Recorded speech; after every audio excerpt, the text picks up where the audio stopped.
जय श्री राम दोस्तों। आज मैं सोहनलाल शास्त्री आपको सावन के महीने में जो रुद्राभिषेक किया जाता है, भगवान भोलेनाथ की पूजा की जाती है, उसके महत्व के बारे में बताने जा रहा हूँ।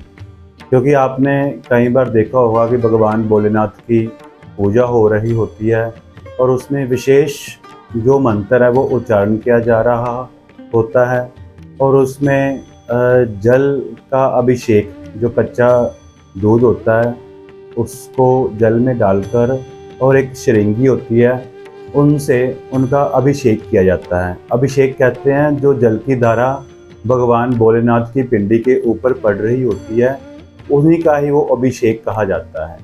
क्योंकि भगवान भोलेनाथ का अभिषेक दूध, दही, शहद, चीनी, देसी घी और गंगा जल और कई बार गन्ने के रस से भी इनका अभिषेक किया जाता है।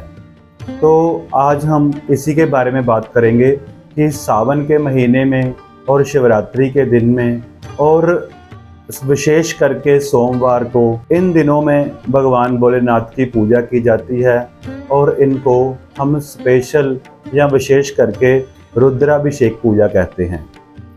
रुद्राभिषेक पूजा में भगवान भोलेनाथ के साथ सबसे पहले गणेश जी की पूजा की जाती है और गणेश जी की पूजा के बाद भगवान भोलेनाथ के गणों की पूजा की जाती है। क्योंकि भगवान भोलेनाथ के गण जो होते हैं वो इनके साथ ही रहते हैं। भगवान भोलेनाथ के जो 6 गण हैं उनमें सबसे पहले जो नंदी जी आते हैं, जो आपने देखा होगा कि भगवान भोलेनाथ के साथ एक नंदी जी बैठे होते हैं। तो भगवान भोलेनाथ से पहले नंदी जी की पूजा होती है। उसके बाद इन नंदी जी का आवाहन करके इनकी पूजा करने के बाद वीरभद्र जी की पूजा होती है। वीरभद्र जी का आवाहन करने के बाद, इनकी पूजा करने के बाद फिर कार्तिकेय जी की पूजा होती है। कार्तिकेय जी की पूजा करने के बाद कुबेर जी की पूजा होती है। कुबेर जी का आपको पता ही है, जो धन के स्वामी हैं, खजाने के स्वामी हैं। कुबेर जी की पूजा करने के बाद वहाँ पर कीर्तिमुख जी की पूजा होती है। इन देवताओं और इन गणों के बारे में अलग अलग से बहुत सारे वृत्तांत हैं, परंतु आज हम रुद्राभिषेक की ही पूजा की बात करेंगे। इस तरह हम इन गणों के गणपति श्री गणेश जी हैं।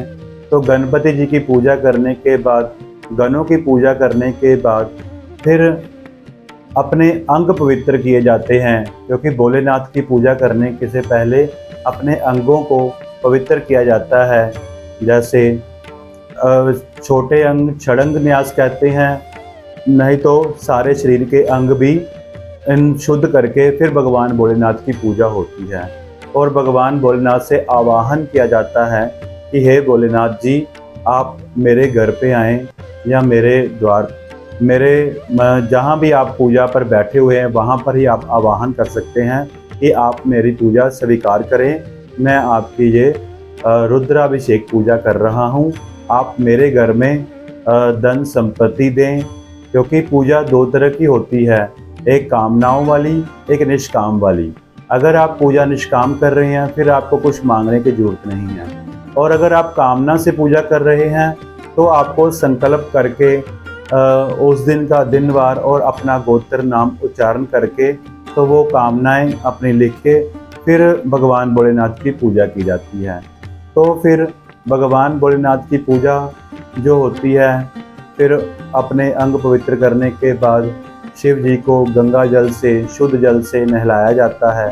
फिर उन्हें दूध से नहलाकर फिर शुद्ध किया जाता है। फिर दही पिंडी के ऊपर डालकर सारा प्रॉपर धो के उसके बाद उनको देसी घी से और फिर उनके बाद शुद्ध करने के बाद शक्कर या चीनी से और मधु से, शहद से उनको धो के फिर गंगा जल से धो के फिर उनके ऊपर वस्त्र पहनाकर, अच्छी तरह से साफ करके उनको वस्त्र पहनाकर, फूलों की माला पहनाकर, तिलक लगाकर, फल, मिठाई, पान का पत्ता, लौंग, इलायची, सुपारी, जनेऊ और चंदन लगाकर और उनके ऊपर यथास्थिति जैसे इत्र लगाना और भी चीज़ें जो जिस प्रकार के कोई 5 फल चढ़ाता है, कोई 7 फल चढ़ाता है, कोई 3 फल चढ़ाता है, और कुछ मिठाई अर्पण करने के बाद उनके ऊपर जल की धारा से अभिषेक किया जाता है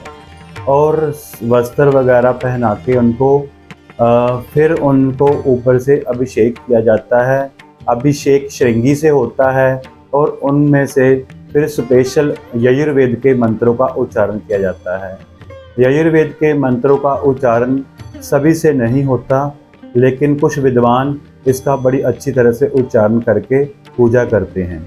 तो यजुर्वेद के उच्चारण से जो घर में अगर पूजा होती है तो उसमें से नकारात्मकता निकलती है और सकारात्मकता आती है। इंग्लिश में उसको कहते हैं कि नेगेटिविटी जाती है और पॉजिटिविटी आती है। आध्यात्मिक उन्नति होती है, मनोबल बढ़ता है और भगवान की कृपा प्राप्त होती है। स्वास्थ्य और आरोग्य की प्राप्ति के लिए हम पूजा करते हैं, अपनी इच्छाओं की पूर्ति के लिए पूजा करते हैं।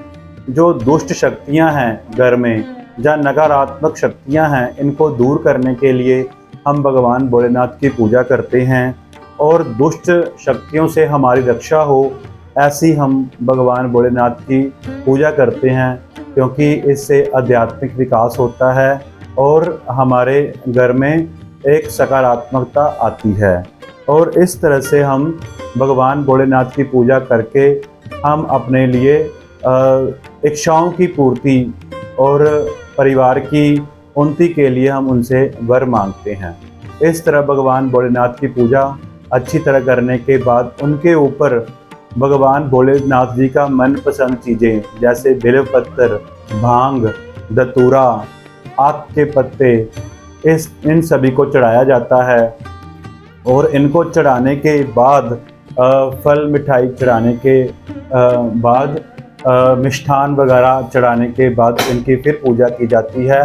और बेलपत्र के ऊपर हम चंदन से या अष्टगंध से श्री राम जी लिखकर भी बेलपत्र के ऊपर चढ़ाते हैं। श्री राम 3 बेलपत्र का चढ़ाने का अपना ही बहुत महत्व होता है, क्योंकि बेलपत्र चढ़ाने में तो यजुर्वेद में लिखा हुआ है कि त्रिदलम त्रिगुणाकारम त्रिनेत्रम च त्रिदायुधम त्रिजनम पाप संहारम बिल्वपत्रम शिवार्पणम।